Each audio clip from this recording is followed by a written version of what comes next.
This is Cadet Patrick Smith. It is May 15th. We're back at VMI. As you can see, barracks is kind of a mess right now. But in any case, the reenactment is over.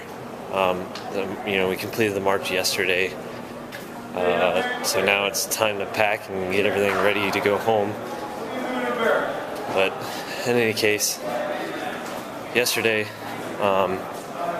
we woke up around 3:25 in the morning and proceeded to get ready for the march. We stepped off at 4:10 in the morning and had about 10 miles to go till we got to the top of Shirley's Hill, which is owned by VMI now. So, and that property is where the cadets first came under fire during the Newmarket battle when they were put into action. So we stepped off, made our way through Newmarket, and once we got to Shirley's Hill, just like the cadets did, except we had to go a different route than the cadets did because now the interstate I-81 is going straight through the middle of the battlefield, and it cuts off a lot of the route that we can take to get to Shirley's Hill. The Shirley's Hill is on the other side of the interstate. Route 11, which is the road that we're marching on, is on the other side of the interstate from Shirley's Hill. So we had to go all the way down to the ravine where the road is that goes by 7-Eleven and the entrance to the battlefield, then go back uphill, up Shirley's Hill, which added probably another mile or so to the day's marching, but it was still worth it. So the original Cadet Corps in 1864, according to Scott Ship and several other accounts, they marched from Mount Tabor Church about 6 miles. They woke up at 1 or 1:30 and marched about 6 miles, and then waited a few hours, and then were put into action after they had reached Shirley's Hill. So this is what we were trying to resemble a little bit. So that's why we woke up kind of early. It was dark when we started marching. We had a vehicle in the rear and a vehicle in the front with both lights on and flashing lights on. So we had some safety stuff going on. So we weren't just doing it blind or anything, and other traffic could still see us. So once we got to Shirley's Hill, we waited for 3 hours or so. We had arrived around 9:30 in the morning yesterday, and then practice drill after about 45 minutes of napping because we were all tired. Practiced the drill that we needed to go through in order to do the advance up through Bushong's farm. And then at around 12 o'clock, we could hear from the Newmarket battlefield all of the artillery pieces at the reenactment had lined up and fired several volleys for us, so we could hear the gunfire and know when we were supposed to be called in for action. So once that happened, we formed up and began to march back down Shirley's Hill and continued up Bushong's farm, up to Bushong's farm in a line of battle, just as the Cadet Corps had done, and then proceeded, no stopping, proceeded all the way through the orchard, stopped just as the cadets did in 1864, fixed bayonets, and we're not sure. There's different things that accounts have said. Either the cadets loaded in the orchard while lying or loaded while kneeling, but we chose to load while kneeling, and so we loaded, fired 2 volleys, and then proceeded across the fence and completed the charge, captured the federal guns as they had fired us while we were in the orchard, and then we're done for the day essentially.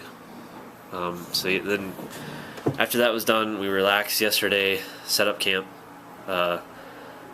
went into town, had a nice meal together, and came back, and everybody was tired since we had woken up so early. So everybody pretty much slept in until 9 o'clock this morning, and then once everybody was awake, we got together, hung out for a little bit, and then loaded all of our stuff into the vehicles so we could get ready to go after the reenactment was over.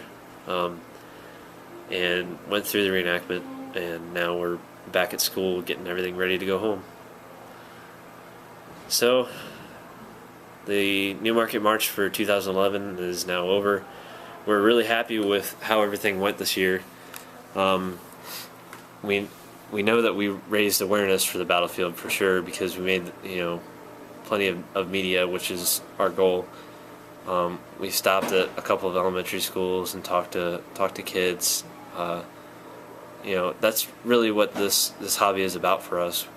As a living history society, we try as much as possible to represent and to teach history in a way that folks don't get to experience it through just reading a book, because a lot of these things can't be shown without seeing how soldiers actually lived from the period.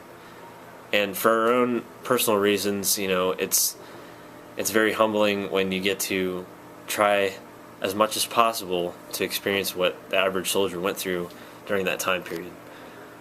It's one thing to read the accounts from different generals and stuff, but you don't get a true respect for what people from the 19th century, or people from any war for that matter, went through until you actually try and do it yourself. And with all, of course we can never go and do exactly as the Cadet Corps had done in 1864, or anybody for that matter, because there's always going to be, the modern world is always going to conflict with that. But there is still the possibility that we can attempt that, and that's what we've done, and we've done it to the best of our ability this year.